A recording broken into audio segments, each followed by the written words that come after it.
अस्सलाम वालेकुम viewers, medical herbal physician herbalist Mohammed Fayaz आप लोगों की खिदमत पे लेके आया हूँ हर्बल लाइफ हेयर ऑयल। ये हमारा टोटल ऑर्गेनिक हेयर ऑयल है। इसमें टोटल हर्ब्स यूज़ हुई हैं, टोटल 100% ऑर्गेनिक ऑयल है। अल्टरनेटिव मेडिसिन हर्बल मेडिसिन पे आप बिलीव रखते हैं तो ये चैनल ज़रूर सब्सक्राइब करें ताकि हमारी तमाम मालूमात आप तक पहुँचती रहें, और बेल आइकन को लाजमी प्रेस करें ताकि मेरी तमाम वीडियोस आपके दहलीज तक आएँ। थैंक यू, जज़ाकल्लाह। इसके इस्तेमाल से आप लोगों को क्या क्या फ़ायदे होंगे। फर्स्ट ऑफ ऑल, बालों की खुश्की ख़त्म होगी। आपके रूट्स में खुश्की की तह जम जाती है, खुश्की बहुत ज़्यादा है, वो ख़त्म होगी। बाल सिल्की होंगे, बाल लंबे होंगे, बाल टूटते हैं, बाल टूटेंगे नहीं।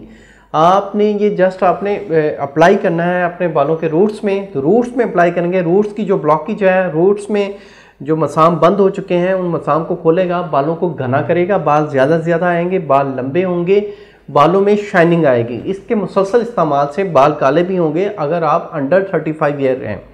तो इसका इस्तेमाल आप लोगों को बहुत सारा फ़ायदा दे सकता है। इसके हवाले से आपने प्रोडक्ट ऑर्डर करनी है, आप हमारी वेबसाइट जाके ऑर्डर कर सकते हैं, या हमारे YouTube channel herbalist Mohammed Fayaz, ये हमारा चैनल है, इस पर आप इसकी रिव्यूज़ जाके देख सकते हैं। अल्हम्दुलिल्लाह अल्लाह ताला ने इसके हवाले से हमें बहुत इज़्ज़त दी है और इसका बहुत अच्छा फीडबैक मिल रहा है। ये मैन वुमेन दोनों के लिए हेल्पफुल है, दोनों इस्तेमाल कर सकते हैं। उम्मीद है कि आपको ऐसा हेयर ऑयल कहीं नहीं मिलेगा। ये हेयर ऑयल टोटल ऑर्गेनिक है, टोटल हर्बल है, इसके कोई साइड इफेक्ट नहीं है, इसमें कोई आर्टिफिशियल एसेंस या आर्टिफिशियल कोई कलर नहीं डाला गया। आप ये अगर ऑर्डर करना चाहते हैं तो दिए गए व्हाट्सएप नंबर पे आप कॉल करके आप ये ऑर्डर बुक करवाएं, या हमारे इस पेज को लाइक करें, हमारे यूट्यूब चैनल को पेज जाएँ, वहाँ पे इसके रिव्यूज़ भी चेक कर सकते हैं। अल्लाह आपका हामी और नासिर हो। शुक्रिया, जज़ाकल्लाह, अल्लाह हाफिज़।